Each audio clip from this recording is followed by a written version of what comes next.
bienvenue dans le podcast. Est-ce que tu peux commencer par te présenter, s'il te plaît? Bonjour, alors je m'appelle Aude, j'ai 34 ans et j'ai 3 enfants. Parfait. Donc nous, dans cet épisode, on va retracer tout ton parcours et chaque grossesse, chaque accouchement aussi. Et toi, dans ton épisode, en fait, chaque grossesse a eu ses challenges et chaque accouchement aussi, finalement. Mais on va commencer du début et de la toute petite Aude. Donc toi, tu es calédonienne, tu es née ici, tu as grandi ici. Tu as grandi dans quel genre de famille?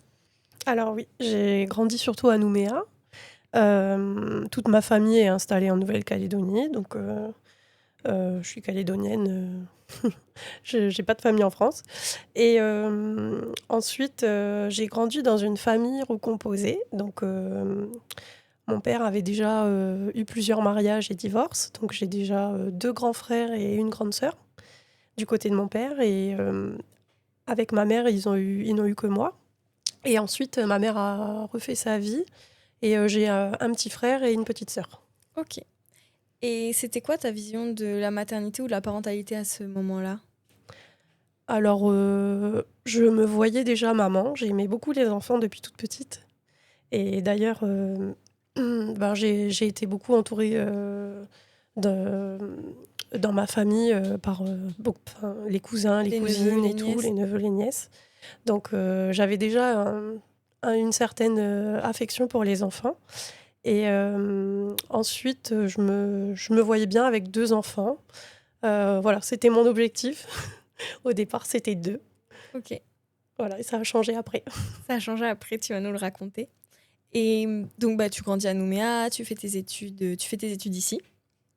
Ouais, j'ai fait mes études ici. Et tu as rencontré ton chéri à ce moment-là? Oui, j'ai fait mes études et pendant que je terminais ma licence, j'ai rencontré mon chéri. Je devais partir faire mes études en France après et finalement, je suis restée en Calédonie pour, rester avec mon chéri. Donc voilà, changement de programme. Et on voulait pas d'enfant tout de suite, hein. On a eu le premier qu'au bout de 5 ans. 5 ans de relation. 5 ans de relation. Et euh, ta première grossesse, c'était pas ton premier bébé, puisque tu me disais à la fin de ton master, vous aviez eu quand même. Oui, alors en fait, j'étais en train de terminer le master, j'étais encore en formation. Et je suis tombée enceinte accidentellement, c'était pas prévu. Et la première grossesse, donc c'était pas une grossesse normale, j'ai fait un œuf clair. Je savais pas du tout ce que c'était au départ. Quand on m'a annoncé que c'était ça, je savais même pas que ça existait et que c'était possible. Voilà, donc au début, ça m'a un peu déçue. Oui, Je parce qu'il faut quand même préciser que tu as quand même les symptômes hormonaux comme un début de grossesse classique. Oui, j'étais malade, je Tu as eu vomissais. un test de grossesse positif. Ouais, un test grossesse positif, un test sanguin positif, tout. Et on voit ça qu'à l'échographie. À la première écho, on voit que y a rien à l'intérieur. Mhm. Voilà, donc suite au verdict du gynéco, j'ai fait une IVG. Une IVG médicamenteuse, on m'a donné un comprimé. Et puis là, ça fait expulser l'œuf tout seul. On a des contractions et puis on saigne et puis ça tombe tout seul. Ce sont des contractions assez douloureuses en fait. Je me souviens en fait, j'étais sous la douche et puis je perdais du sang et il y avait que le fait d'être sous la douche qui me soulageait de. Oui, c'est vrai qu'on n'en parle pas souvent, mais l'IVG médicamenteuse, ça peut être quand même assez douloureux, quoi. Ouais, C'est pas. au moins 24 heures. Mm. Voilà. Au début, ça faisait pas trop effet le médicament et après, quand ça a commencé, c'était vraiment intense. Et tu te sentais comment à ce moment-là? Parce que du coup, si vous êtes allé jusqu'à la première échographie, j'en déduis que vous aviez décidé que même si c'était une grossesse surprise, vous vouliez le garder. Oui, on allait le garder. Ouais. Et Donc, j'étais une déçue part parce de que déception. oui, parce que je l'avais annoncé à ma mère. C'était la première personne à qui je l'avais dit et elle était contente et tout et voilà. Donc ouais, le fait de l'avoir déjà dit à quelqu'un, forcément Là, tu après, t'étais projetée déjà. ouais, Mm. ouais, Donc, une petite part de déception à ouais, ce moment-là. ouais. Mais après, j'avais pas encore fini ma formation, donc tant mieux d'un côté parce que l'année qui a suivi, en fait, elle a été hyper Intense. intense, ouais, au niveau de ma formation. Je me couchais à pas d'heure et tout pour pouvoir étudier. Et avec un bébé, c'est vrai que ça aurait été très difficile ouais, de vivre tout ça. Donc voilà, je me dis qu'il n'y a pas de hasard. Voilà, c'est que c'était comme ça. Oui, toi, tu le prends comme une expérience que tu aurais dû vivre, quoi. Oui, voilà. Ok. Et, et donc, vous en concluez quoi, là, avec ton chéri, le papa de tes 3 enfants que, en fait, ça vous a lancé un peu l'idée du projet bébé et vous vous êtes dit, dans peu de temps, quand j'aurai fini ma formation, on se lancera ou vous vous êtes dit juste, on remet ça à plus tard et on verra. Est-ce qu'il y a eu une vraie discussion? Oui, oui, oui. On s'est dit que ça voulait dire que c'était pas le bon moment. On était d'accord tous les deux. Et puis que d'abord, je finirais ma formation et ensuite, quand on serait installé, vraiment, parce que du coup, j'allais avoir une mutation après. Quand on serait installé, on commencerait le projet bébé. Ok. Et est-ce que c'est ce qui s'est passé? Et c'est ce qui s'est passé. J'ai eu donc 1 an plus tard, j'ai eu ma mutation. Et dans la foulée, je suis tombée enceinte. J'ai arrêté la pilule. Et au bout d'un mois, enfin, le premier mois après l'arrêt de la pilule, je suis tombée enceinte tout de suite. Ok. Et T'étais surprise? ouais, bah, en fait, je pensais pas tomber enceinte si rapidement.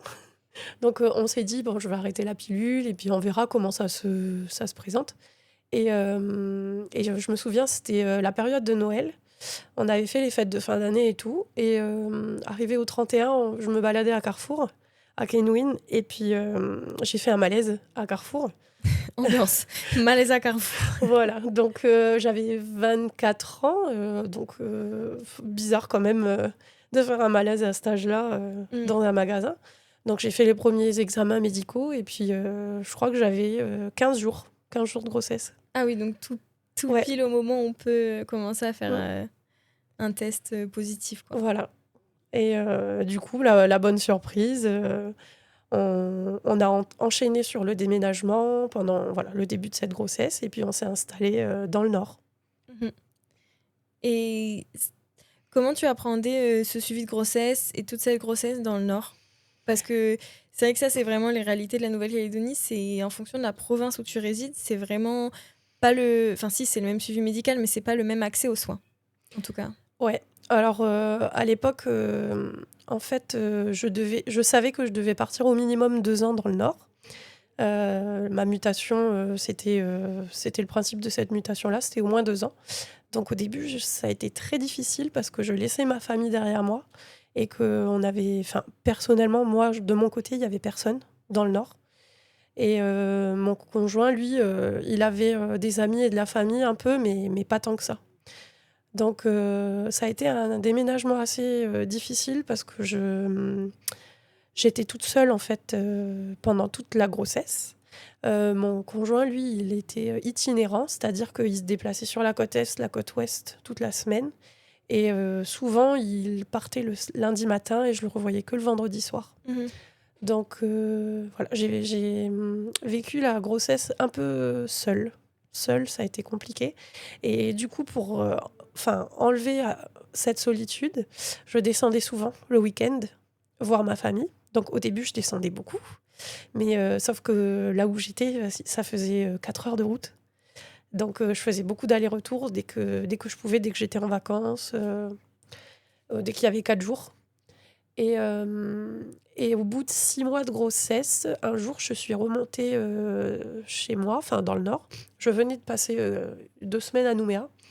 Et le lendemain où j'étais rentrée, je me lève de mon lit. Je voulais aller aux toilettes. Et puis là, je sens quelque chose de chaud qui coule entre mes jambes. Et je vois que c'était du sang. Et puis ça s'arrêtait plus. Donc ça a été un gros moment de panique. J'avais pas mal au ventre, mais il y avait plein de sang qui coulait, quoi. Du coup, le premier réflexe, c'est que j'ai vite appelé ma sage-femme. J'avais une sage-femme à l'époque qui était sur Koumak. C'était la seule sage-femme libérale qui restait encore. Elle allait bientôt partir à la retraite, mais elle attendait que quelqu'un reprenne son cabinet. Et donc, j'ai vite appelé ma sage-femme. Je suis vite allée la voir. J'ai appelé mon conjoint en pleurs. Je pensais que j'étais en train de perdre le bébé. Et je suis arrivée à son cabinet, elle m'a auscultée et tout. Elle m'a dit que que j'avais une languette placentaire et que du coup, j'avais fait une petite hémorragie. Donc, elle m'a envoyée à l'hôpital du Nord. Et j'ai fait des examens et tout. Et après ça, on m'a demandé de rester alité et de plus faire de route. Donc, on m'a dit que la languette placentaire, enfin, avec la route, tous les trajets que je faisais, parce que le matin aussi, je faisais à peu près 30 minutes de route, mais à 120 km/h. Donc, matin et soir, et même le midi. Donc, on m'a complètement arrêtée. On m'a dit de me reposer, de rester tranquille à la maison, de rester allongée. Ouais, et on sait aussi que les routes dans le Nord, c'est pas forcément... Enfin, parfois, elles sont dégradées, quoi. Bah Donc, oui. il y a les secousses, il y a la voiture Oui. qui bouge avec Ouais. la vitesse. Donc là, c'était vraiment impossible, quoi. Ouais, non, je pouvais plus. Donc, on te découvre cette languette placentaire qui, toi, en l'occurrence, te cause des saignements. Et donc là, la sage-femme, enfin, et le gynéco, t'es redescendu à Nouméa après pour les examens ou t'as fait tous tes examens à Koumac? Non, je suis restée plutôt faire mes examens sur Koumac. Et à l'époque, en fait, il y avait un gynéco qui venait, mais qui faisait des gardes. Donc, c'était jamais le même. Au niveau du suivi, c'était assez compliqué. Parce que du coup, on voyait jamais la même personne et il fallait réexpliquer tout du départ à chaque nouvelle personne. Et puis, je me souviens, j'avais fait le test Du glucose? Non, avant le glucose, c'était la trisomie 21. Oui. Et ils avaient perdu mon test. Ok. Ils avaient perdu mes résultats, donc je les ai eus peut-être 2 mois plus tard. 2 mois après le test. Ok. Voilà, il y avait beaucoup de soucis. Administratif, en Ouais. fait. Mm. Donc, c'était surtout la sage-femme qui me suivait prioritairement. Je passais par elle, quoi. Voilà. Et pour les rendez-vous importants, c'était le gynéco de l'hôpital. Ok. Donc là, t'es fin de grossesse alitée. Fin de grossesse. Seule, Ouais. parce que ton chéri est toujours itinérant, Ouais. donc il est là que le week-end. Ouais. Et tu peux même plus redescendre voir ta famille à Nouméa, en fait. Ouais, je pouvais plus descendre et du coup, je suis descendue un mois avant l'accouchement. L'hôpital m'avait dit que si l'accouchement se compliquait, ils pouvaient pas assurer derrière. Donc, il valait mieux que je descende accoucher sur Nouméa pour avoir les meilleurs soins. Donc, c'est ce que j'ai fait. Je suis descendue un mois avant. Je me suis installée chez mon père. Et puis, mon conjoint, lui, il descendait me voir le week-end. Voilà, dès qu'il pouvait, il venait sur Nouméa en attendant. Pour être avec toi ce dernier mois de grossesse. Ouais. Et du coup... le bébé n'a pas voulu pointer le bout de son nez. Et du coup, le bébé n'a pas voulu venir. J'ai le terme... Alors, donc, le jour du terme, en fait, je suis allée à la clinique. À l'époque, c'était la clinique de Lansbata. La polyclinique de Lansbata. Et quand je suis allée, on m'a fait des premiers examens. On m'a dit, bon, vous dépassez le terme, donc vous allez revenir tous les jours, faire du monitoring pour voir si bébé va bien. On va faire les examens à chaque fois et puis on verra. Mhm. Donc, c'est ce que j'ai fait. Premier jour, deuxième jour, troisième jour, quatrième jour. Et donc, à +4, on me dit, là, on va commencer à faire un petit déclenchement. Donc, je reste à l'hôpital, j'appelle vite mon conjoint, je lui dis, là, ça y est, je reste à l'hôpital, il faut que tu viennes, ça sera imminent, donc il faut que tu sois là. Donc, il s'est arrangé avec son travail, il a pu être là. Et puis, on m'a d'abord percé la poche des os et puis décollé les membranes. Donc, une pratique un petit peu douloureuse. Ils ont fait en même temps? Ouais. Ok. Et t'avais déjà eu le déclenchement? C'était ça le déclenchement, c'était de percer ils ont la poche déjà des fait os. cette manœuvre avant. Voilà. Ok. Ouais, et ensuite décoller les membranes, donc elle le fait avec ses doigts. Et ça fait assez mal. Et du coup, j'ai attendu, je reste à la polyclinique en attendant de voir si ça allait déclencher le travail. Et rien du tout. Rien du tout, mais le vide sidéral. Donc bébé va bien, tout va bien, mais pas de travail du col. Donc T'avais même pas de contraction? Non, j'avais pas de contraction du tout. J'avais juste mal, mais parce qu'on m'avait décollé les membranes, mais rien d'autre. Ensuite, je suis passée... donc, on m'a fait une injection d'ocytocine pour déclencher les contractions. Là, ça a commencé.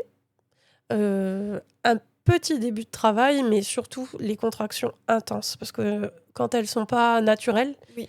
et qu'elles sont déclenchées chimiquement, elles sont encore plus douloureuses.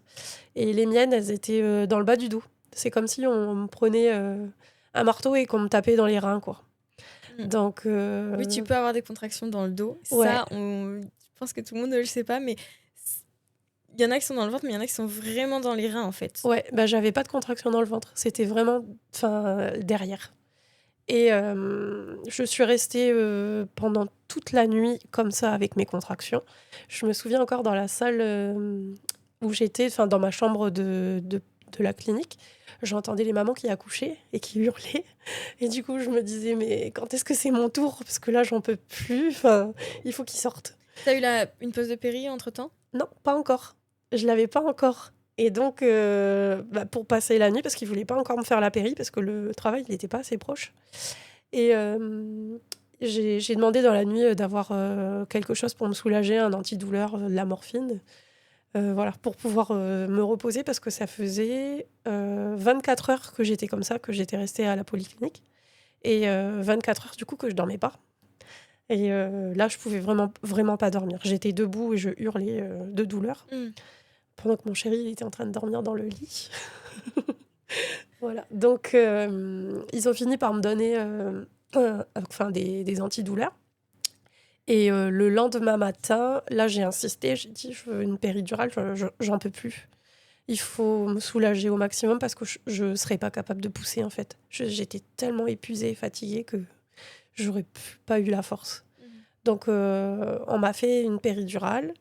Et le travail, mon col s'était ouvert à 3,5 cm.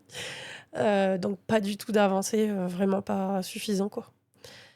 De là, j'étais encore en train d'attendre. On m'a mis dans la salle d'attente pour l'accouchement, là. Et puis ensuite... En salle de travail. Ouais, oui, en salle de travail. Donc j'étais sur le ballon, j'essayais de faire des mouvements, j'étais d'abord dans la baignoire pour soulager les douleurs et tout. Je suis restée, je crois, une demi-heure, 1 heure, mais voilà, c'était pour essayer de soulager un peu et puis De faire avancer le de faire travail. avancer le travail, mais ça n'a pas fait d'effet. Et on m'a fait ma piqûre, Nubin, etc. Rien du tout. Donc j'attendais dans ma salle de travail et puis à un moment donné, il y a les infirmières qui ont débarqué d'un coup en urgence. Elles m'ont dit, ben, préparez-vous, là on vient d'avoir un signal du monito, bébé va pas bien. Donc sa respiration, il était en détresse cardiaque. Et donc tu passes au bloc opératoire tout de suite. Donc, on s'y attendait pas du tout. Nous, on attendait juste que le travail se fasse et puis qu'on me dise de pousser et tout. Mais là, du coup, mon chéri, il était en panique. Moi, on m'a installé sur le brancard. On m'a vite envoyé dans le bloc OP et il n'a pas pu venir, du coup. C'était un code rouge. Et en général, en code rouge, c'est tellement pressé que le papa, on n'a pas le temps de le De le préparer. préparer pour le bloc. Ouais. Donc là, j'ai commencé à trembler. Vraiment, j'ai commencé à paniquer, à pleurer et tout. J'arrive dans le bloc opératoire où il fait hyper froid. Donc déjà, quand tu trembles et que tu arrives dans une salle glacée, ça intensifie les tremblements et tout, et le stress. Et avec les lumières qui sont braquées sur toi. Et donc, ils m'ont installée, ils ont commencé à m'attacher, à me sangler les mains. À m'attacher et tout. Et je sentais la compresse du chirurgien qui était en train de Nettoyer. me nettoyer. Et là, quand j'ai senti la compresse et tout, je lui ai dit, mais non, mais là, je sens tout, vous me touchez pas, vous me coupez pas le ventre, je veux pas. Je veux pas, je sens tout. Et de là, je vois le chirurgien, le gynéco qui fait un clin d'œil à l'anesthésiste. Et je me suis endormie. C'est le trou noir. À partir de là, plus rien, plus de son, plus d'image. J'ai encore des vagues souvenirs quand ils m'ont réveillée.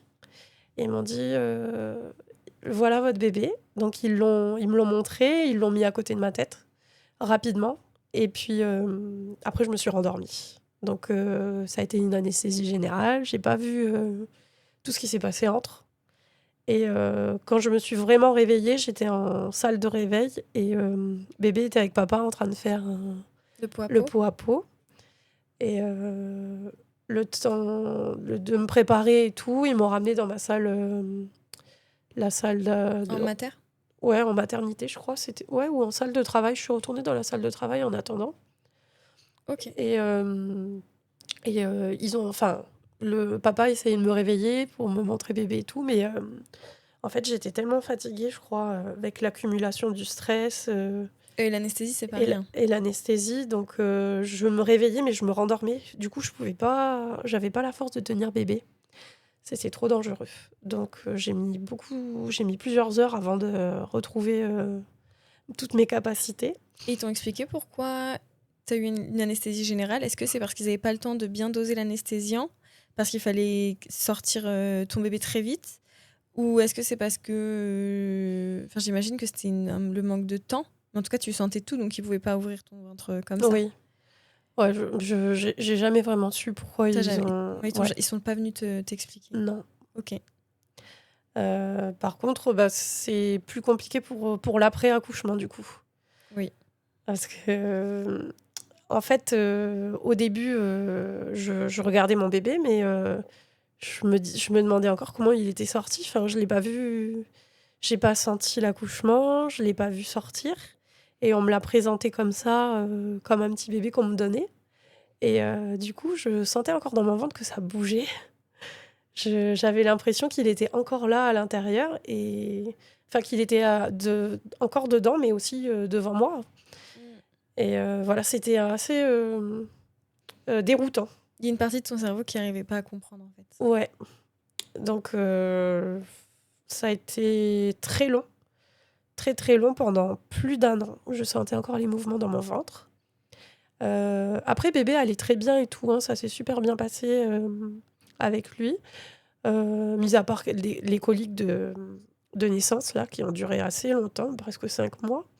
Mais c'était surtout le fait que mon cerveau comprenne que bébé, ça y est, c'était fini, que la grossesse était terminée. J'ai pas fait mon deuil de la grossesse, en fait.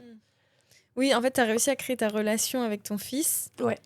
Mais tu me corriges si je me trompe, mais en fait, tu avais l'impression qu'une partie était. Enfin, que il n'était pas tout à fait encore né, c'est ça?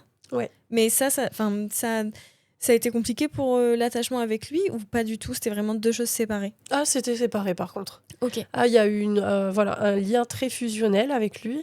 Oui, donc en fait, tu as quand même eu une rencontre. Oui. Une fois que tu t'es remise un peu de ton anesthésie, ça a mis plus longtemps, j'imagine, que si tu as une anesthésie classique qui n'est pas une anesthésie générale. Mais une fois que toi, tu étais sur pied, tu as pu faire ta rencontre avec lui. Ouais. Ok. Et là, c'était comment? Bon, là, c'était le premier bébé, donc je me souviens que je pleurais encore. Enfin, après, en fait, j'ai dû remonter dans le nord au bout des 2 premières semaines parce qu'on devait rentrer chez nous. Et là, j'ai beaucoup pleuré parce que déjà, en fait, quand j'étais à la maternité, je me sentais rassurée d'être avec des infirmières, d'être avec des professionnels. Dès que j'avais un doute, je posais une question et puis voilà, ça se réglait. Les sages-femmes aussi, faut dire quand même, elles ont un métier Voilà. formidable. Heureusement qu'elles sont là pour Et elles nous étaient accompagner. super. Elles étaient super blabla, vraiment, elles étaient au top, vraiment à l'écoute, bienveillantes et tout. Donc ça s'était très bien passé après avec bébé.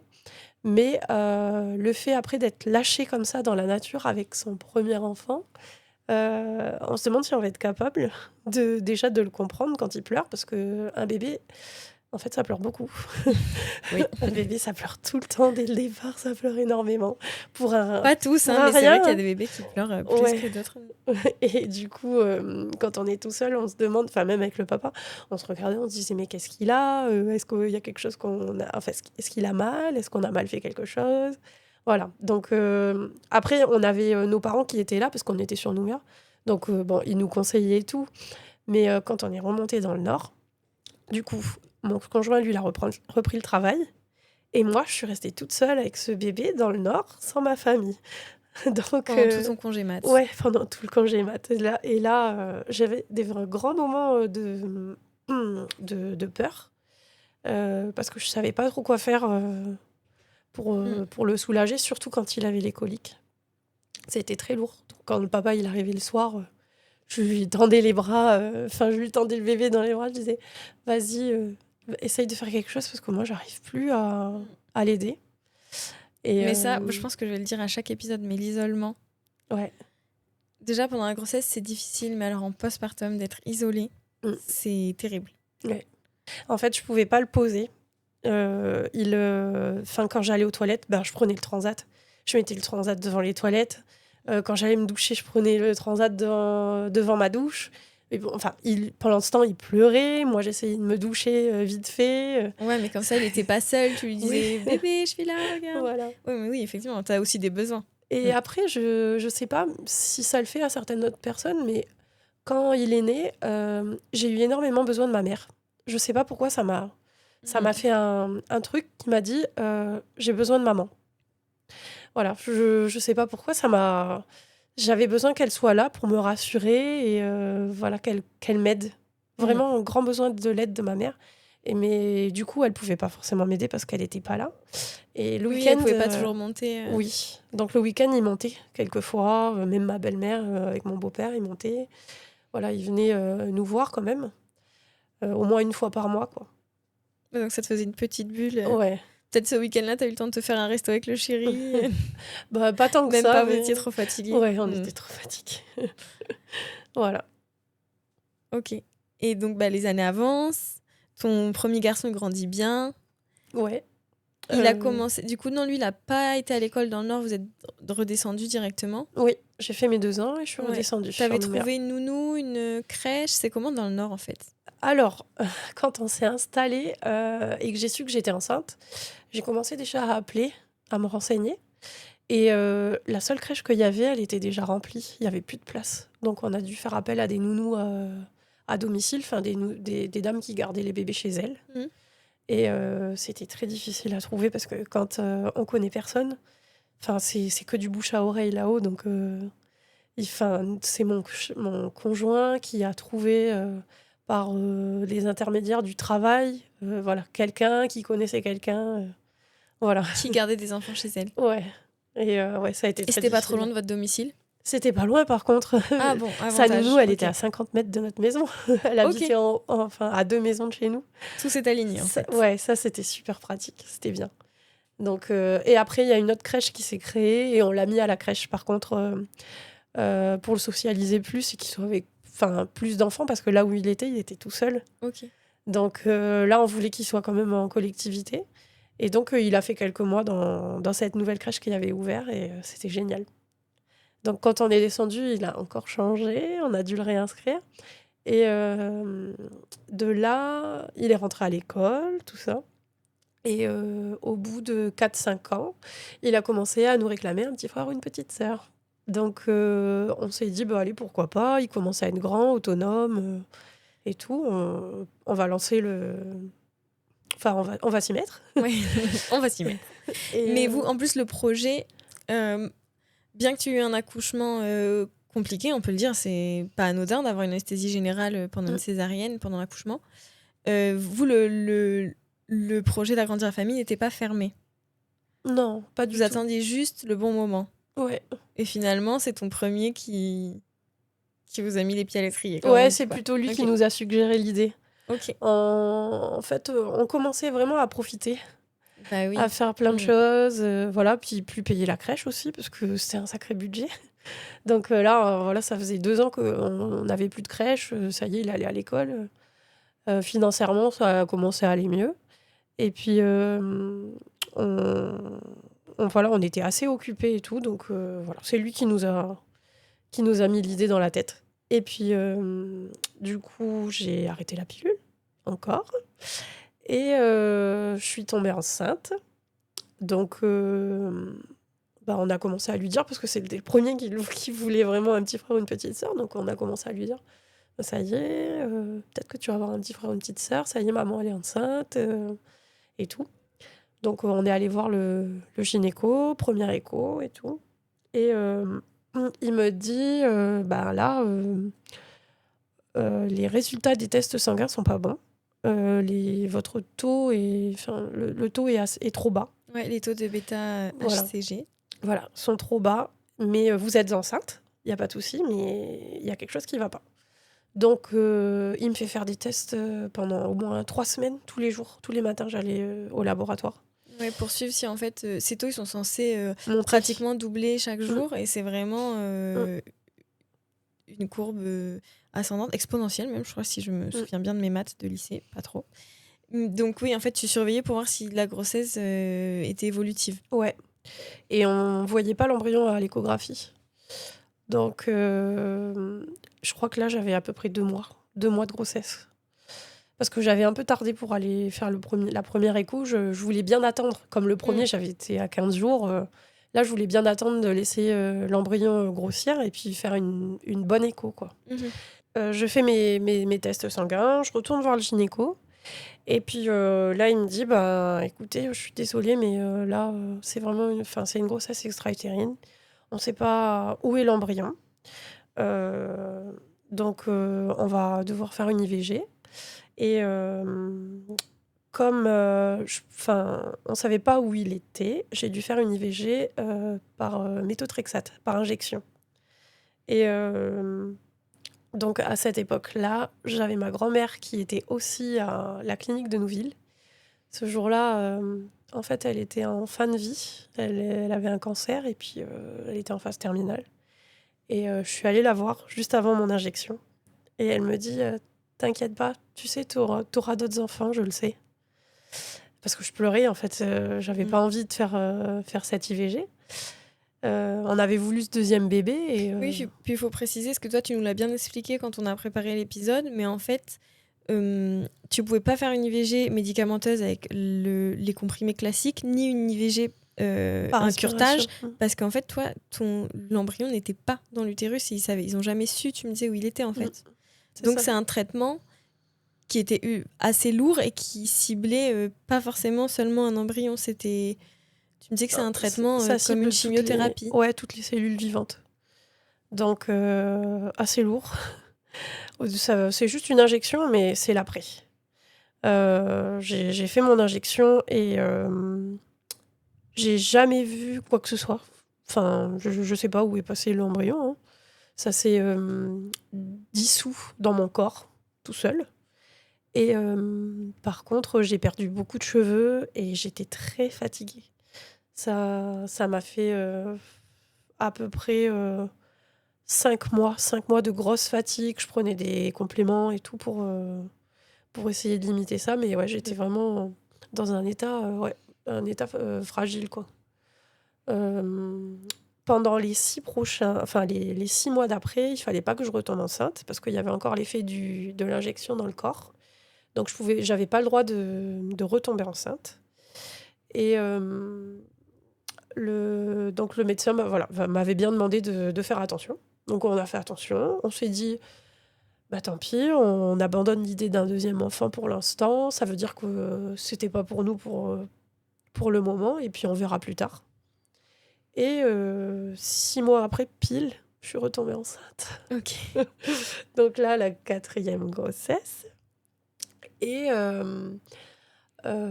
ça s'est très bien passé. Enfin, là, une grossesse normale.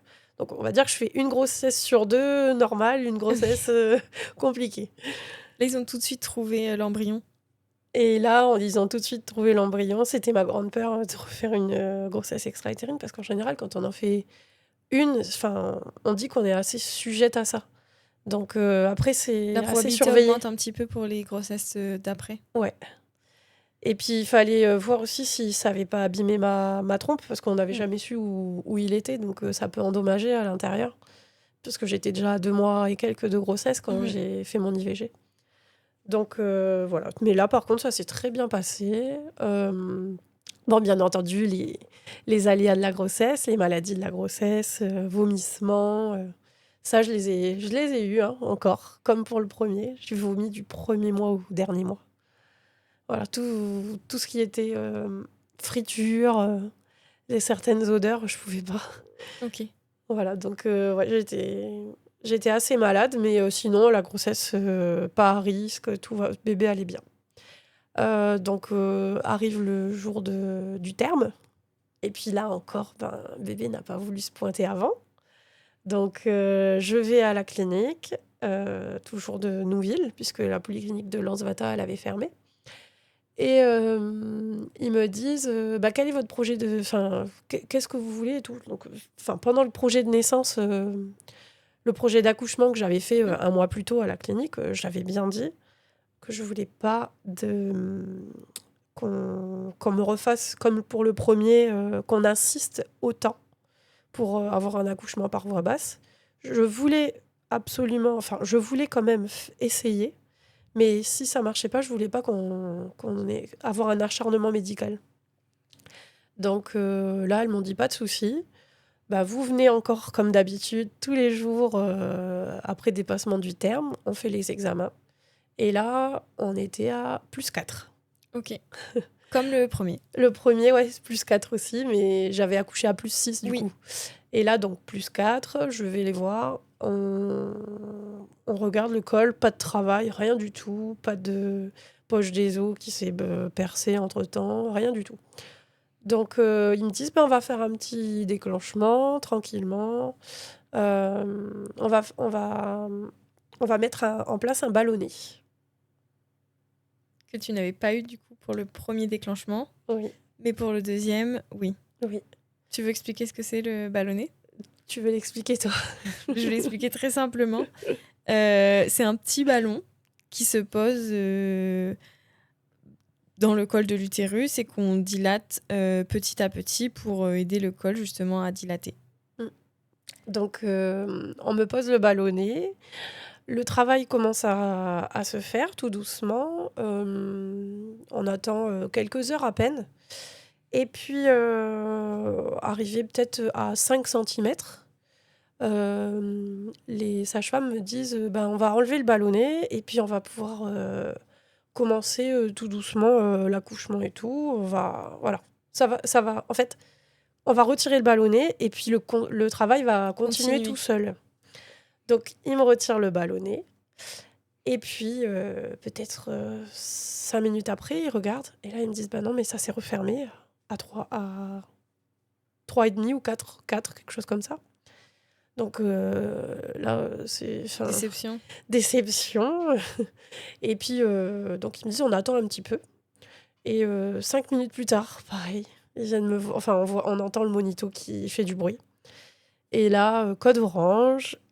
Bébé est en détresse respiratoire, détresse cardiaque. Allez, on passe au bloc opératoire, on relance une deuxième césarienne.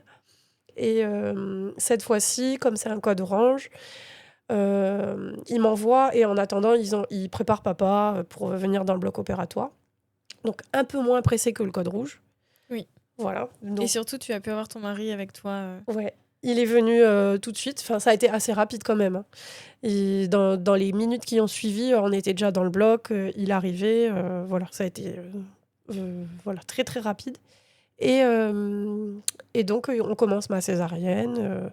Papa était là. Je tremblais énormément parce que j'avais encore peur. En fait, je suis très peureuse de tout ce qui est médical.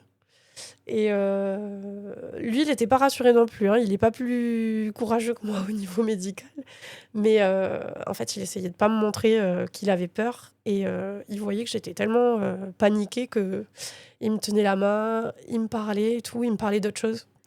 Il essayait de parler d'après, quand bébé sera là. Voilà, de se projeter avec moi pour que je pense à autre chose. Voilà, de me faire rire. Et du coup, ça m'a énormément aidée. Enfin, j'avais peur, mais j'étais quand même assez rassurée par sa présence.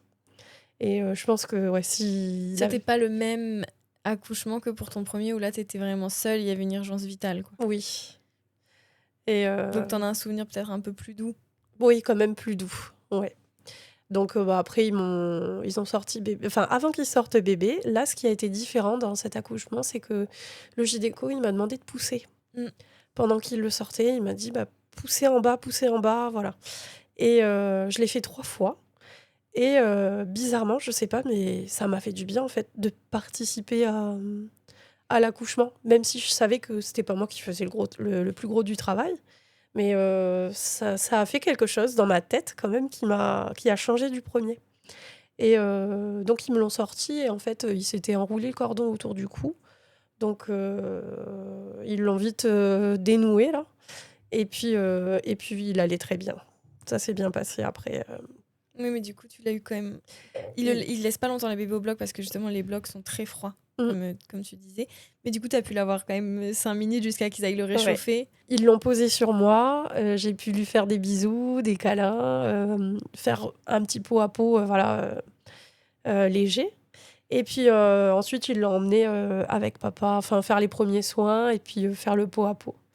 Voilà, donc ça c'est la sortie après, ça a été un peu plus sentimental, un peu plus éveillé, quoi. Mm.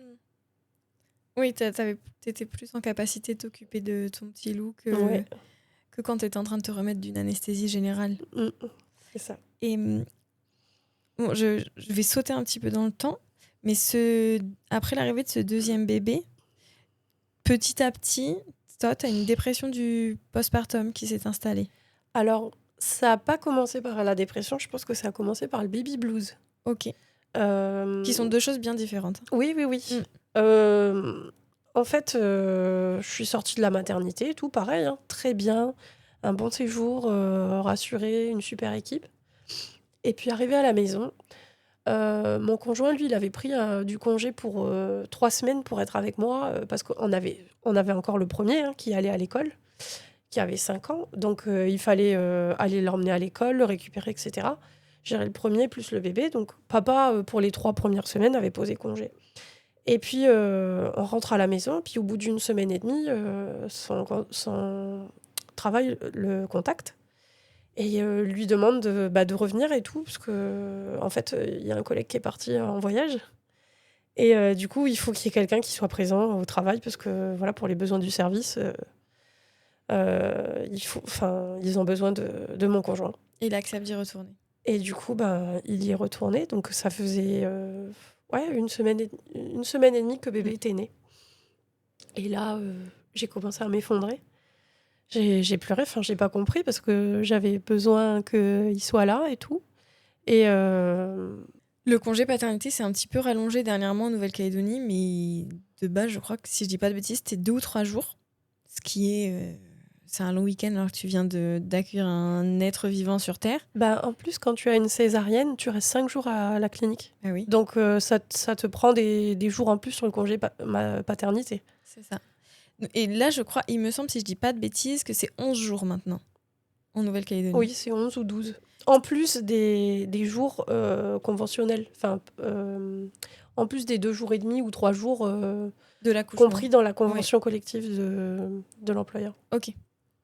Donc, bon, c'est relativement Mais, court. mais à l'époque, il n'y avait pas. Hein. Oui, c'est ça. Je l'avais pas encore, ouais. C'est très récent, les 11 Oui, jours. ouais. Donc là, pour ton deuxième, c'était encore le congé paternité classique de 2-3 jours. Quoi. Ouais, c'était 3 jours. Ce qui est, c'est ridicule. C'était 3 jours. Et en plus de ça, comme moi, j'ai eu un accouchement tardif, dépassement de terme, et le premier jour où j'étais en train de faire mon déclenchement, ça compte. Donc, j'avais pas encore accouché.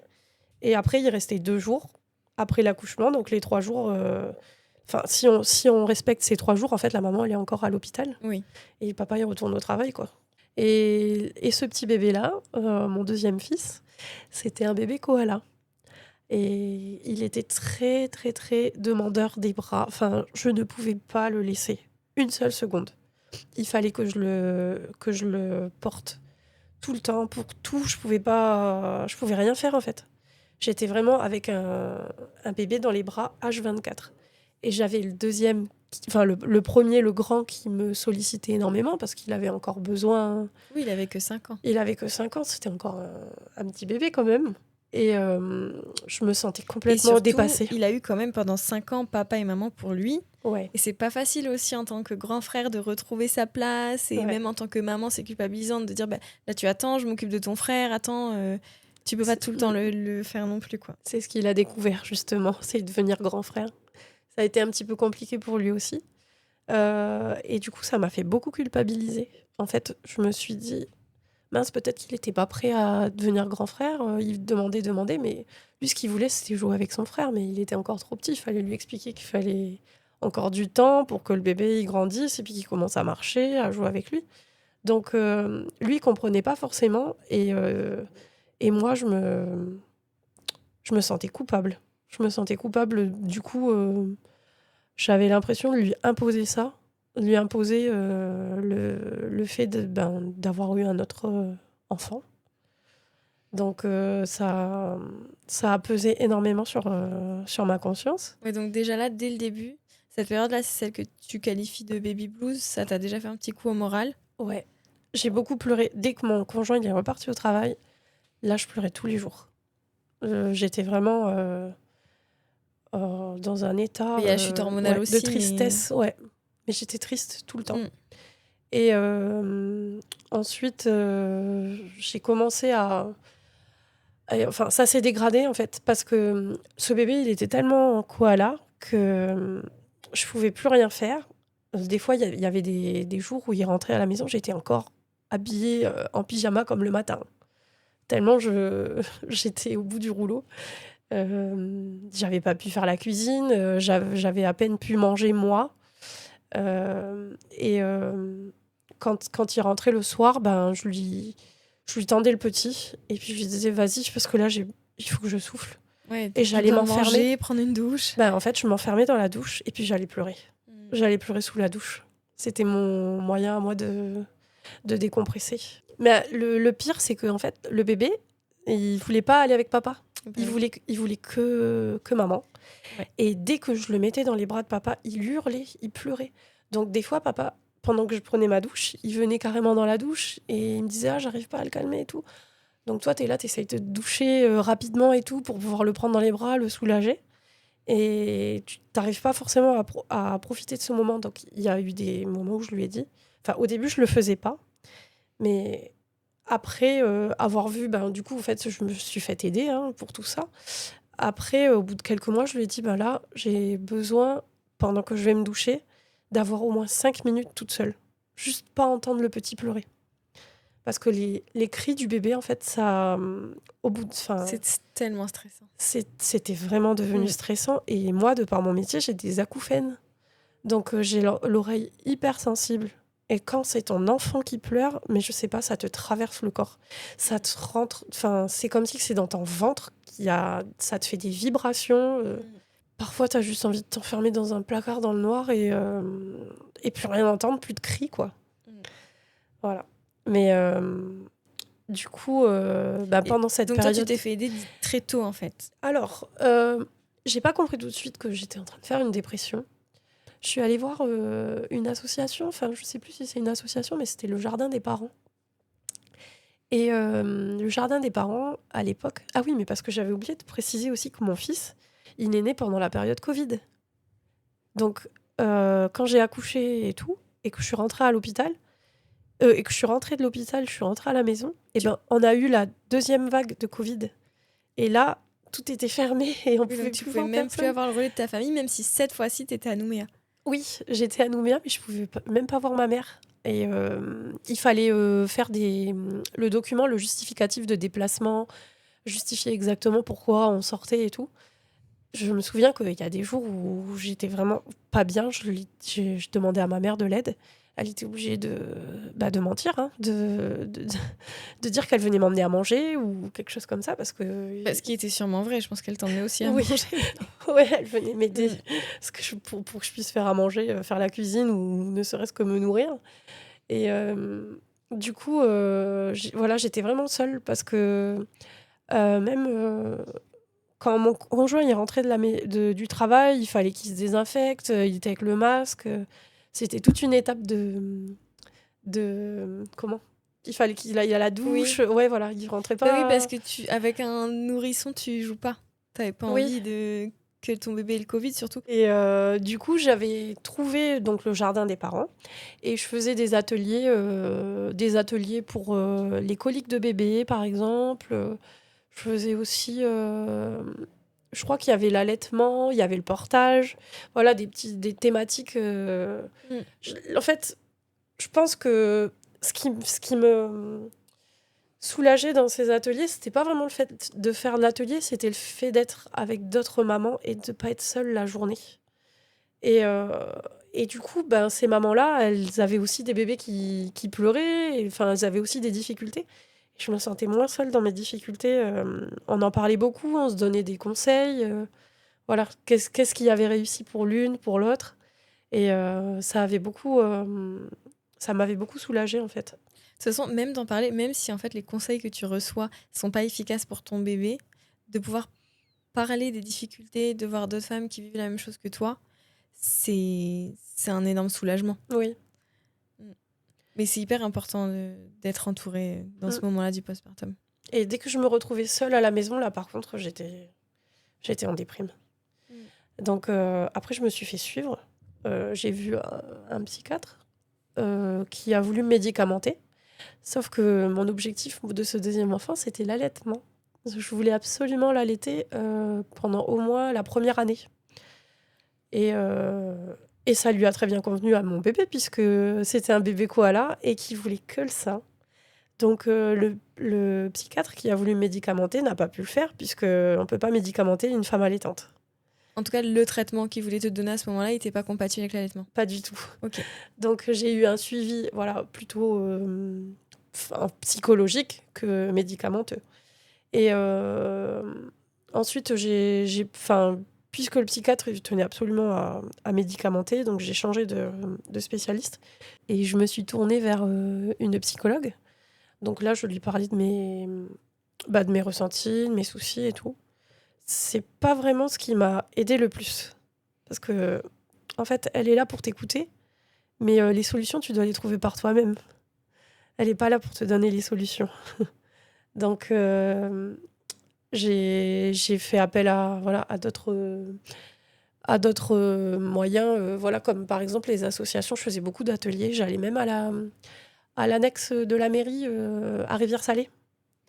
Et là, pareil, je faisais des petits ateliers avec les mamans. Ça me faisait changer les idées. Au jardin des parents la maison de la famille. La maison de la famille, oui, c'est ça qui n'existe plus aujourd'hui.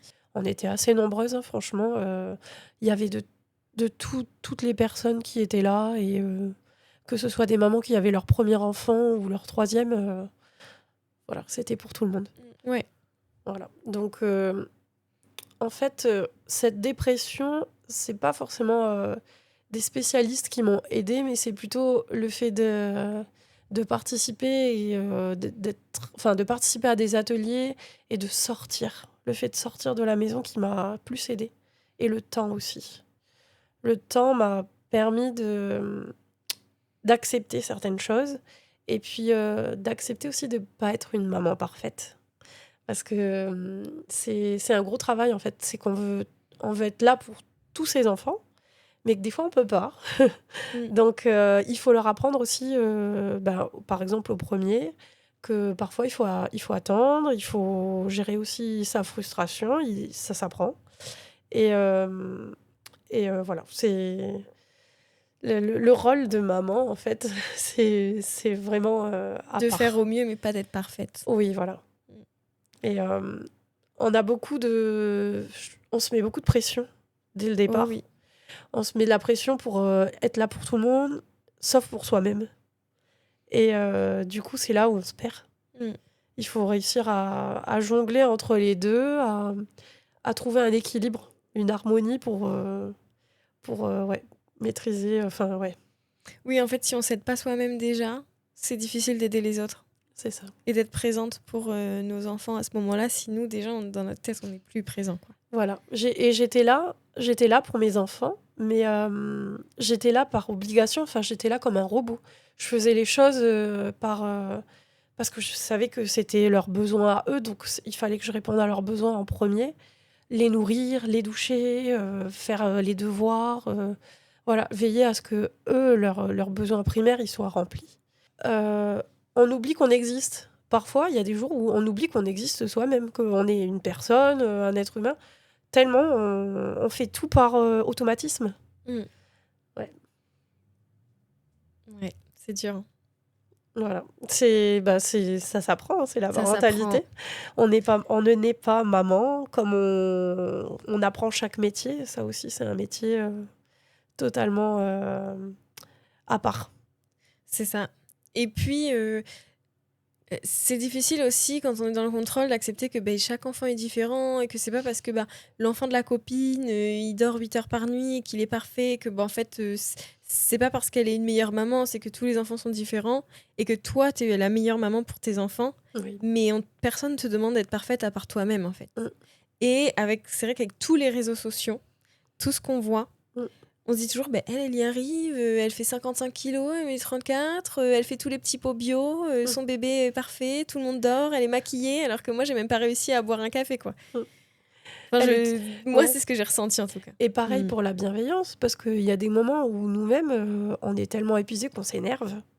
On s'énerve après eux, et du coup, après, on culpabilise parce qu'on s'est énervé. Mais en fait, c'est normal. C'est normal de craquer parfois. Oui, ça s'apprend en plus, hein, Oui. Oui, oui, à oui. réagir autrement. Ouais. En tout cas, je pense que tu vois là, cette partie de ton témoignage, ça va toucher beaucoup de mamans. Parce que même quand on fait pas une dépression du postpartum, il y a des moments qui sont très difficiles et on se sent seul. Mm. Encore plus quand on a une dépression qui est, dans ton cas, ça a été vraiment diagnostiqué par un psychiatre. Oui. Donc voilà, je pense que ce qu'il faut retenir là, c'est si vous vous reconnaissez dans ce témoignage, faites-vous aider. Restez pas seul, sortez de la maison, parlez-en. Mm. C'est ça? Et j'ai eu du mal à en parler, justement. Mon conjoint, il était au courant, il savait ce que je vivais. Mais par exemple, j'arrivais pas à mettre des mots sur ma dépression avec certaines personnes de mon entourage. Parce que j'avais peur de ce qu'ils allaient penser. J'avais peur que certains pensent que c'était une faiblesse, ou j'avais peur d'avoir des jugements, en fait. On a toujours quelqu'un dans notre entourage qui va nous dire oui, mais à l'époque, comment elles faisaient les mamans quand elles avaient 10 enfants, à 15 enfants à gérer dans les grandes familles et tout. En fait, c'est juste ce qu'on n'a pas envie d'entendre. Il y a des gens qui n'ont pas du tout les paroles pour nous soulager et ils vont nous enfoncer encore plus. Donc il y a certaines personnes à qui je ne pouvais pas parler de ça. Et j'avais pas envie de me justifier, j'avais pas envie de dire pourquoi je me sentais aussi mal. Parce qu'elle m'aurait dit, ben oui, mais t'as 2 enfants, t'es en bonne santé, tes enfants ils vont bien, pourquoi tu cherches le mal? Mais en fait, il y a personne qui sait ce que tu ressens. Enfin, tant qu'on n'est pas à la place des autres, on peut pas savoir. Oui, et moi, j'aimerais vraiment appuyer aussi sur le fait que c'est pas parce que tu as un enfant ou 2 ou 10 ou parce que tu as une bonne situation financière et que tout va bien qu'en fait, t'as pas le droit de te sentir pas bien. Mm. Tes émotions, de toute façon, c'est pas toi c'est pas toi qui décide de te sentir comme ça. Et donc, en fait, que ta situation soit simple ou très compliquée, en fait, c'est valide ce que tu ressens et il y a personne qui a le droit de juger ça. C'est dur à comprendre aussi. Ouais. En fait, il faut trouver la personne sur qui s'appuyer et pouvoir se confier. On n'est pas obligé de le dire à tout le monde. Voilà, on peut le Les dire personnes ressources. Oui, voilà, avoir une personne ressource. Et pour moi, c'était mon conjoint. Enfin, vraiment, il savait tout de cette situation-là et il a été beaucoup à l'écoute. Il m'a beaucoup apaisée et soutenue. Voilà, il a beaucoup pris le relais aussi avec le premier, avec le plus grand. Du coup, ça a développé leur lien, en fait, de père à fils. Parce que mon premier, il était Enfin, de toute façon, un enfant, il sollicite souvent maman. C'est maman pour tout. Et là, il a appris à dire papa, j'ai besoin de papa, je voudrais. Voilà, il savait que si j'étais pas dispo, il avait son papa. Est-ce que c'est l'enfant qui sollicite beaucoup maman ou est-ce que c'est les mamans qui ont tendance à répondre dans les 30 secondes où l'enfant a un besoin et du coup, c'est une habitude qui se crée. Ça aussi, c'est un sujet. Hein. Oui, c'est vrai. Et après, nous, c'est vrai que de par le fait qu'il était itinérant et qu'il n'était pas à la maison tout le temps, qu'il y avait des jours où on le voyait pas, puisqu'on le voyait plus le week-end, la semaine, il était dans le nord et tout. Le grand, il s'est habitué à me demander tout le temps. Enfin, oui, bien sûr. Il me sollicitait en premier parce que j'étais plus sa figure avec d'attachement. lui. Voilà. Principal. Ouais. Et du coup, quand il a pas eu le choix avec l'arrivée du petit frère. Il n'a pas eu le choix. Il savait qu'il fallait qu'il trouve une deuxième figure d'attachement, justement. Donc là, vous attaquez votre petit bout de vie à 4. Toi, tu as trouvé les ressources et les clés pour t'aider à aller mieux. Ouais. C'est pas tous les jours facile. Hein, Bien sûr. Bien sûr, il y avait des moments où j'avais des coups de mou, hein, où j'avais l'impression de redescendre. Hein.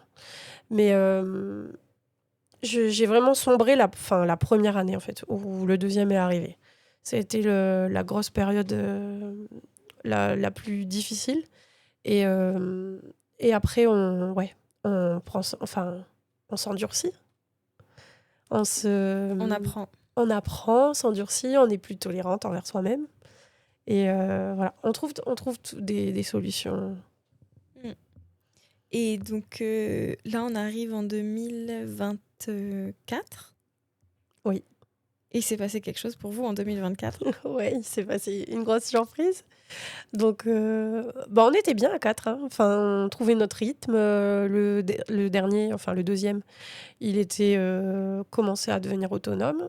Il commençait à faire ses nuits parce que je l'ai allaité du coup 2 ans et demi. J'arrivais pas à arrêter l'allaitement. J'ai essayé bien avant, souvent. Et je sais pas si à cause de la dépression, du coup, il s'est attaché encore plus. Enfin, j'avais l'impression que plus j'allais mal et plus il me collait. Il était en mode Rémora sur moi.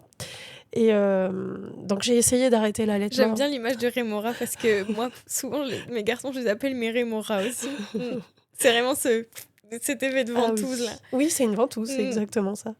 Et il était tellement collé à moi que du coup, je voulais pas arrêter le sein.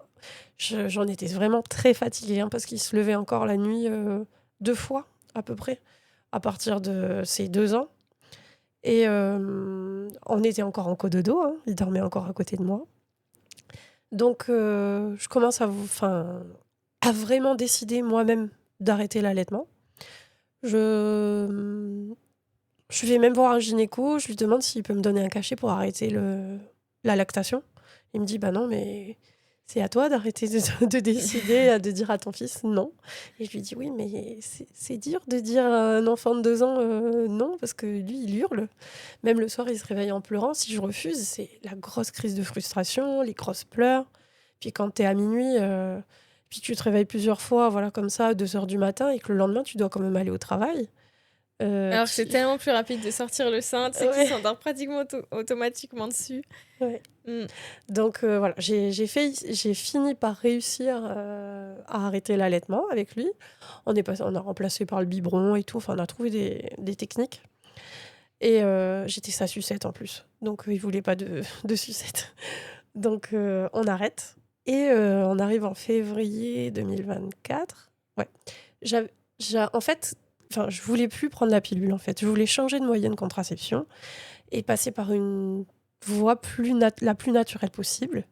Du coup, j'ai voulu me mettre à la symptothermie. Et la symptothermie, donc c'est le fait de prendre sa température tous les jours, plusieurs fois, et de noter. Enfin, il faut être très régulier et tout. C'est le matin au réveil, la température basale. Voilà. Donc, et c'est avec un thermomètre spécial. Oui. À deux chiffres après la virgule. Décimales, ouais. Il faut vraiment, il faut pas se lancer comme ça, quoi. C'est quand même un. Oui, il faut être très rigoureux. Et donc, je me lance dans la symptothermie, je prends ma température et tout, et ça te dit si, selon ta température, si tu es en période d'ovulation ou pas. Quand tu es en période d'ovulation, bien entendu, il faut éviter les rapports non protégés, etc. Et voilà. Donc, je me fais suivre, hein, bien sûr, par une spécialiste de la symptothermie. Je fais ça dans les règles. Donc, j'avais commencé en septembre 2023. Et arrivé en février 2024, donc ça faisait presque 6 mois que je faisais la symptothermie, là, j'arrête l'allaitement. Et donc, pas de pilule, toujours symptothermie. Et je suis tombée enceinte. Je suis tombée enceinte, donc 5e grossesse. Bébé surprise, je l'ai senti tout de suite. Au bout d'une semaine, 2 semaines, je sentais déjà les symptômes de la Ouais. grossesse. C'était pas ton premier rodéo, comme on dit. Ouais, donc on les sent encore plus, on est plus sensible. Et, euh, et là, la panique. Je dis à mon conjoint, mais qu'est-ce qu'on fait? On en a déjà 2, c'est déjà beaucoup. J'ai fait une dépression pour le deuxième. Enfin, comment je fais? Qu'est-ce que je fais? On le garde ou pas? Et il me dit, bah écoute, moi je suis contente d'avoir ce bébé. Ça me dérange pas, t'inquiète pas, on va y arriver et tout. Et moi j'étais plus sceptique. Donc on va ensemble chez le gynécologue pour faire la première échographie. Et puis lui tout content, moi un peu moins, un peu plus inquiète. Plus réaliste sur est-ce qu'on peut avoir un troisième enfant, est-ce qu'on peut se le permettre, est-ce que c'est raisonnable. Et donc, on fait notre échographie. Et là, le gynéco me dit, bah, y a un petit souci. On voit pas l'embryon. Et là, je dis, non, mais c'est pas possible, pas encore. Et il me dit, bah, écoutez, vous avez déjà des antécédents d'IVG. Donc, De grossesse extra-utérine. de grossesse extra-utérine, pardon. Donc, ce serait pas anodin d'en refaire une. En général, quand on en a une, c'est plus probable d'en refaire. Donc, on surveille tout ça, on voit comment ça se passe, et puis on prendra une décision après. Donc, on laisse un peu quelques jours, semaines. Je le revois, et il me dit, ben là, il y a un petit souci sur l'échographie, donc je vois toujours pas d'embryon. Pourtant, les taux, les résultats sanguins montrent une grossesse, il n'y a pas de souci. Les taux sont bons, mais on voit pas. Donc, sur l'échographie, on voit un liquide qui ressemble à du sang. Et donc, il pensait que je faisais une hémorragie interne, que c'était une grossesse extra-utérine et que voilà, j'étais en train de faire une hémorragie. Donc, il me dit, ben, demain, on sera obligé de t'opérer. Il faut que j'aille voir ce qui se passe à l'intérieur parce qu'on ne peut pas prendre le risque que ça éclate à l'intérieur ou que tu perdes une trompe. Voilà, c'est pas possible. Donc, on engage l'opération, l'intervention. Et puis, il me dit, je vais faire une célioscopie. On va aller voir tout ça. On va aller voir où est placée la grossesse extra-utérine. On va chercher. Donc, je fais ma célio. Je me réveille. Et puis, là, ils me disent, ben, félicitations, vous êtes enceinte. Et je dis, mais c'est une grossesse extra-utérine. Ils me disent, bah non, ça y est, on a trouvé l'embryon. Tout va bien, vous êtes bien enceinte. Donc, le gros choc, c'est vraiment des sentiments contradictoires. Au début, on me dit, ben oui, c'est bon. Non, mais c'est pas bon. Non, mais en fait, c'est bon. Donc, Ouais, puis c'est pas. Enfin, c'est. Je pense qu'il y a plein de fois dans ton récit où tu dis en fait ce qui t'est arrivé, c'est vraiment. Ça arrive. C'est pas la majorité des cas, quoi. Donc, t'as pas trop non plus de. Enfin, c'est difficile de t'identifier, quoi. oui, Moi, c'est la première fois que j'entends quelqu'un qui a fait une célioscopie et qu'en fait, on a découvert un embryon, quoi. oui. Et finalement, en plus, il n'a pas été abîmé, il allait bien. Donc, Heureusement. voilà, heureusement. Et Mais se pose encore la question de est-ce que tu veux garder ce bébé? Parce oui. qu'avec tout ça, t'avais peut-être pas eu le temps de cheminer sur ça. Ben déjà, on arrivait au mois de... Je crois que je suis tombée enceinte vers février. On arrivait au mois de mars. Non, avril. Avril. Ouais, on était en avril.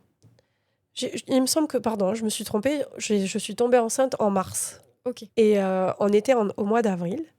Donc, au mois d'avril 2024, économiquement, ça allait pas très bien chez nous.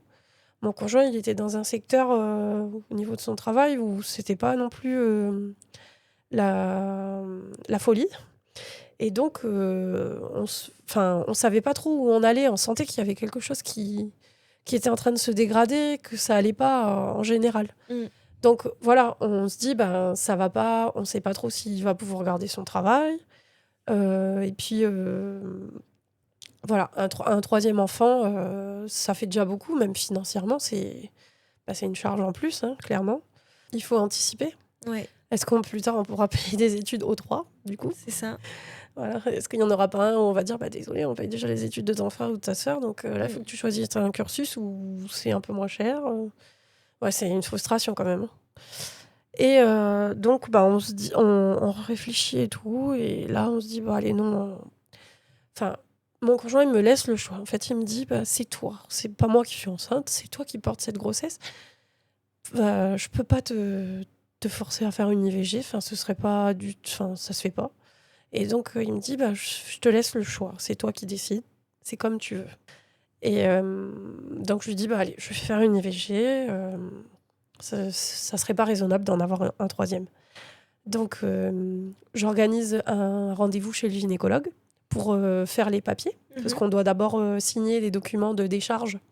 Et ma mère m'accompagne à cette échographie, à ce rendez-vous, parce qu'on devait faire l'écho aussi. Je demande au médecin, en fait, quand est-ce qu'est prévu le terme. Et là, il me dit, c'est prévu pour le 19 décembre. Et ma mère, elle me regarde, et elle me dit, mais c'est le jour de ma date de naissance. Enfin, en fait, c'est le jour de mon anniversaire. Ouais, le jour de l'anniversaire de ma mère. Et d'accord, ok.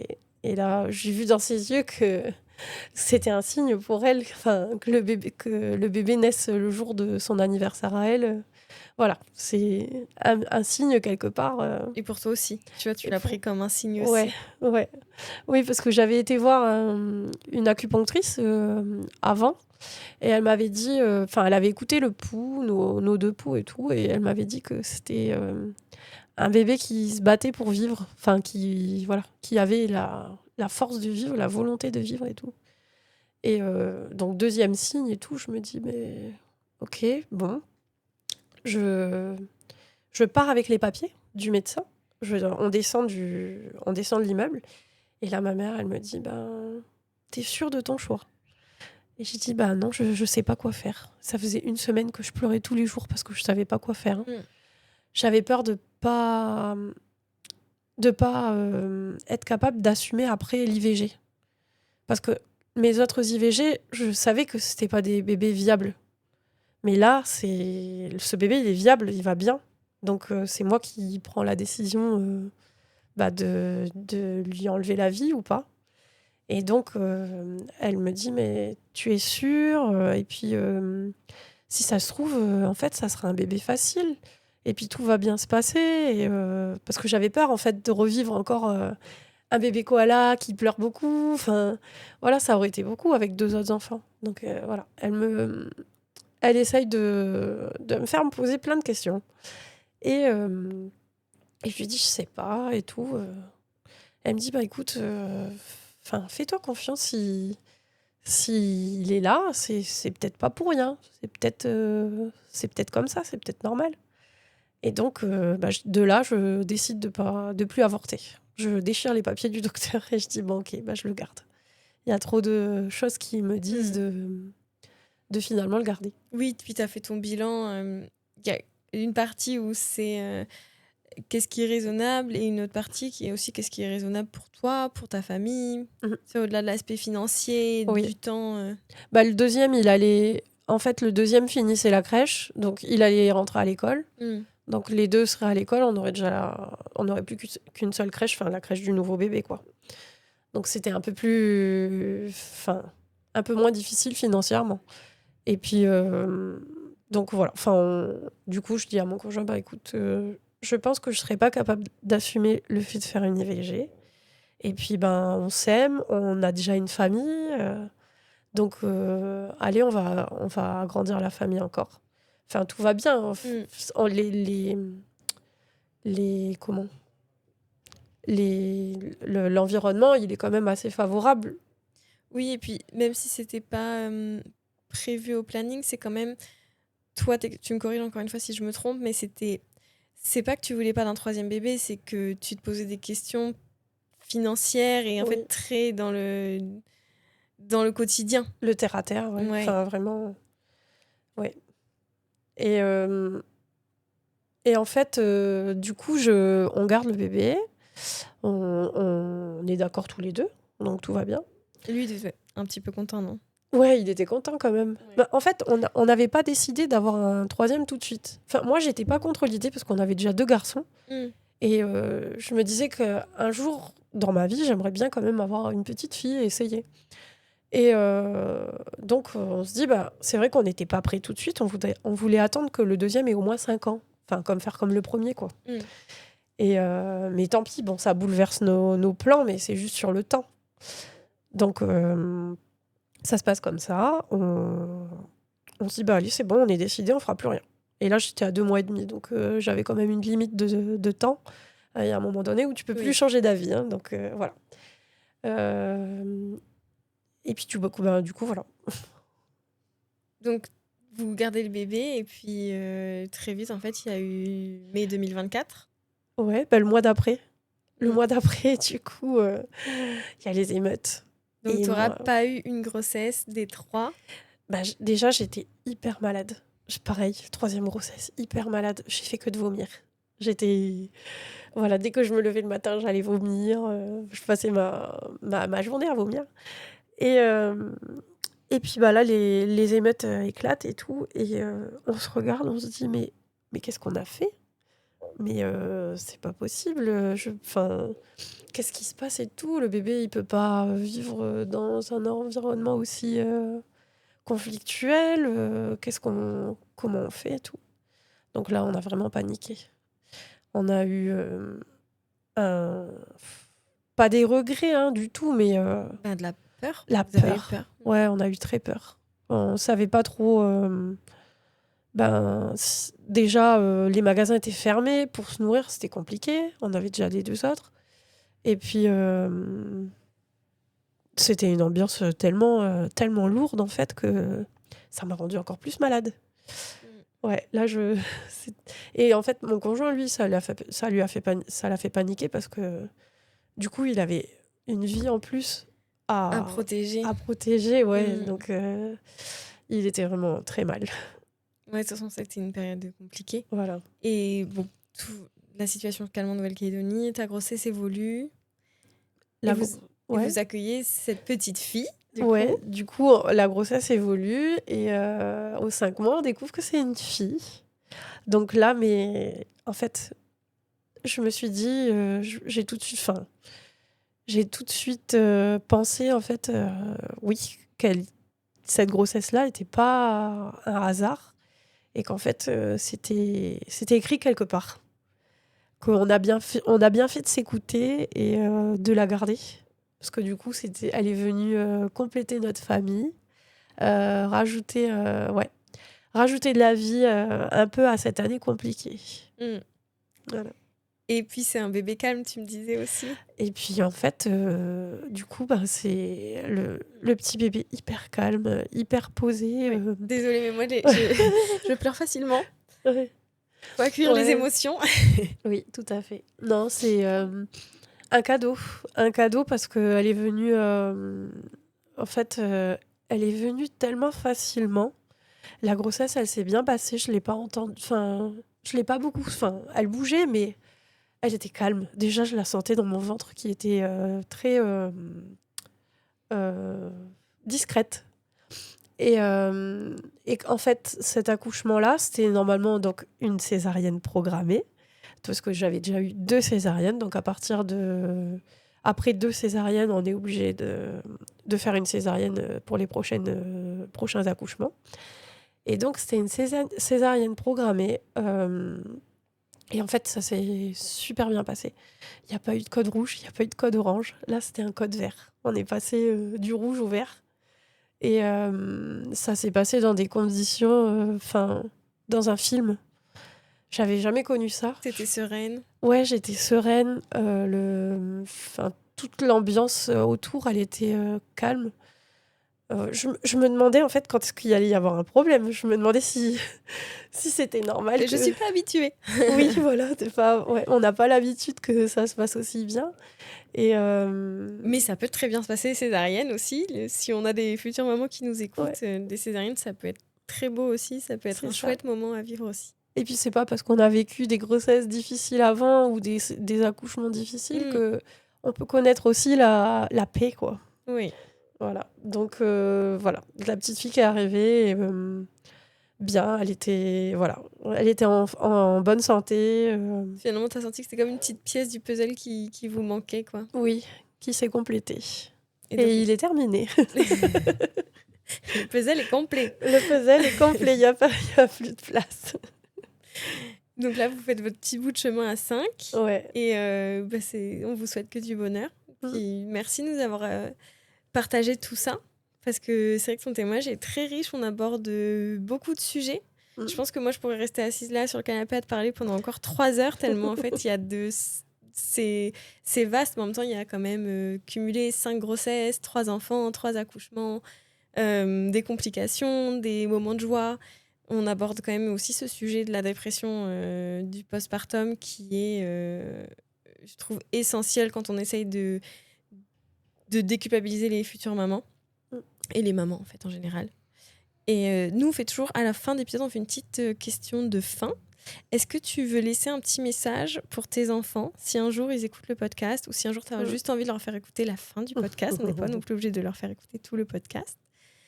Mais on aime bien, en fait, on se dit, quitte à laisser une trace. Je vais pleurer. Alors, tu vas pleurer, moi aussi. Sache que je pleure tout le temps avec les invités, d'accord? Donc, si ça peut t'aider à te sentir moins seule dans les larmes. Mais ouais, on se dit, quitte à laisser une trace, autant aussi laisser une trace pour eux. Voilà. D'accord. Alors, le message que j'aimerais laisser à mes enfants, c'est que je les aime très, très fort et je ferai tout pour eux. Voilà, je serai capable de monts et merveilles, de déplacer des montagnes pour eux. Et que je fais de mon mieux pour être une bonne maman, même si c'est pas tous les jours facile. En tout cas, voilà, tout ce que je fais pour eux, c'est avec tout mon amour. Et je les aime plus que l'univers. Voilà. Parfait. Merci beaucoup. Merci en tout cas pour nous laisser la place à la parole. Parce que avant il n'y en avait pas. Et si ça peut aider plein de mamans, et tant mieux. Tant mieux. C'est pour ça qu'on le fait. Voilà. Merci à toi, Aude. Merci. Bisous tout le monde.